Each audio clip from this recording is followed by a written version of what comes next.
ይሄው እነሱ አላማቸውን የቀጩን ያሉ ማለት ነው። ካች ብሎ ይሄው በውሽምት ቤት ቪዲዮ ሳይሆን ፎቶን የለቀቁ ወይም ቪዲዮ ሊለቀቅም ይችላል ዛሬ ማለት ነው። እና ጠብቁ። እነሱ የውሸት ሳቅ፣ የውሸት ኑሮ፣ የውሸት ደስታ፣ ሌላ ምንም አዲስ ነገር የለም። ስራችሁ መጨማለቅ ነው። የማንም ወሬ የሰሙ አይደለም። በራሳችሁ የተጓዙ ወደፊት ማለት ነው። አያችሁ ታዲያ ይሄ ሩታ ወደ ሩታ ቢመለስ ለሩታ ምን ይሰራል? እውነት ለመናገር ምን ይሰራል? እኮ ለሩታ አይጠቅሙም። ጌታ ነው የምላችሁ ቤተሰብ ምን ይሰራታል? ጮጓራ ለጥ ከማድረግ ምን ያደርግለታል ለሩታ? እውነት ሰላም የመሰለ ነገር የለም። ከጭቅጭቅ ነጻ ብትኖራ እኔ ደስተኛ ነኝ። ከአብርሽ ተለይታ ሩታ በነጻነት ልጇንም እያሳደገች ብትኖረ ነው የሚሻልላት ብዬ አስባለሁ። እና ከዚህ ነገር ብትወጣ ሰላሙን ብታገኟ ጥሩ ነው ብዬ አስባለሁ። ሁሉም የመጣ ሩታ ላይ ነገሮቹን እያመጡና ሩታ ላይ ጫን ያደርጓታል። ልጁ እያጠፋን ያለው ምንም እየሰማ አይደለም። ራሱን እያሰደበ ቤተሰቡን እያሰደበ ነው ያለ አሁን ላይ ማለት ነው። እና የመጨረሻ ሰው እንዲህ ሲሆን ዝቅ ስል እሱን አዮ ለገንዘብ ብሎ በፈጣሪ ስም ሰላም ሰላም፣ ጤና ይስጥልኝ ውድና የተከበራችሁ ቤተሰብ እንዴት ናችሁልኝ? ይሄው ሄሬሜላና አቶ አበጋዝ ወይስ አቶ አብርሽ መጥቷል። እንግዲህ ይሄ ፎቶ የመቼ ቀን መሰል ቤተሰብ ባለፈው ቲክቶክ ላይ ማች አንድ ነው፣ በቃ ልብሳቸው አንድ ነው። ቲክቶክ ላይ ቪዲዮ የሰሩበት ቀን ነው ይሄ ፎቶ የተነሱ። ዛሬ አዲስ አይደለም። ይሄ ደግሞ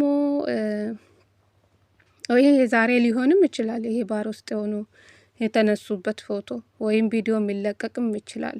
ስለዚህ ይሄ ምንድን ነው ታዲያ? ይሄ ልጅ ታርቆ ወደ ሩታ ይመለስ ነው የምትሉ ምንድን ነው? እስኪ እናንተ ሀሳባችሁን እስኪ በኮሜንት አሳውቁኝ ቤተሰብ ማለት ነው። እና የሄሬሜላና የአብርሽ ነገር እንዴት ነው? እንዴት አያችሁ? ሁኔታችሁ ተመችቷችኋል ወይ? እኔ በጣም ነው የዘጉኝ ጌታ። እና ታዲያ ሩታ ከዚህ ልጅ ጋር ታርቃ ነው የምትኖረው? ብትለየው ይሻላል። መለያየት የመሳይ ነገር የለም ቤተሰብ ማለት ነው። እውነት ሰላም አግኝታችሁ ትኖራላችሁ እንዴ? ነጻነቷን አግኝታ ትኖራለች። ከማንም ጋር መጨቃጨቅ የለም። ለምን እንደዛ አደረግ፣ ለምን እንዲህ አደረግ፣ ለምን እንደዚህ አደረግ የለም። በቃ ልጇን ያሳደገች ብትኖር አይሻልም? እንኳን ለሩታ ቤተሰብ እሱ ክብር የለውም፣ ክብር የለውም። እንኳን ልጅ የወለደ አይመስልም ቤተሰብ የሚያስብ ልጅ አይደለም። በቃ ልጁ በቃ ጭንቅላቱ ተደፍኗል። የለም እኮ የለም። እኛ ዝም ብለን ነው የምንናደደው፣ ዝም ብለን ነው በኮመንት የምንሰድበው እንጂ እነሱ እየሰሙ አይደለም። በቃ ምንም እየሰሙ አይደለም።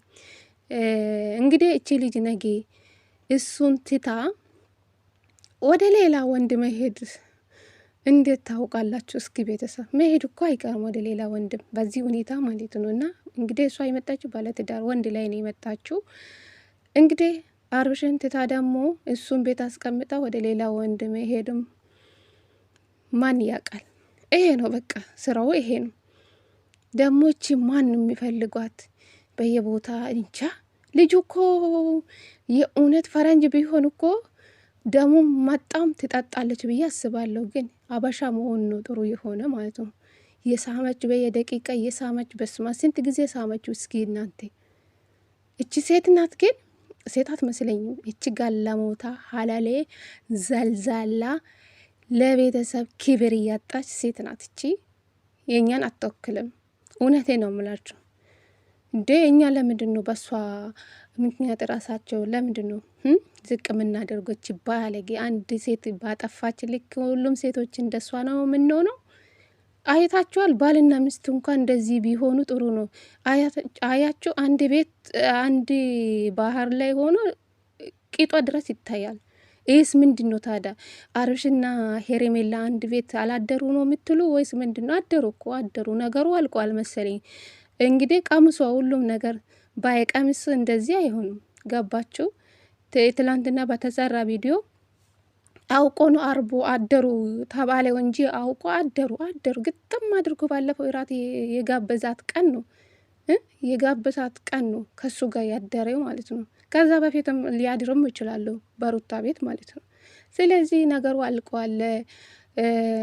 ሄደን ባንሰድባቸው ጥሩ ነው። ይቀጥሉ በቃ እነሱ ህይወታችሁን እየቀጩን ያሉ ማለት ነው። ስለዚህ እነዚህ የተገማሙ ሰዎችን የምታበረታቱ ሰዎች እጃችሁ ይቆረጥ ብያለሁ። ጌታ እጃችሁ ይቆረጥ እና ብቻ ከባድ ነው ጋይስ። እስኪ ይህን ቪዲዮ ከተመቻችሁ ላይ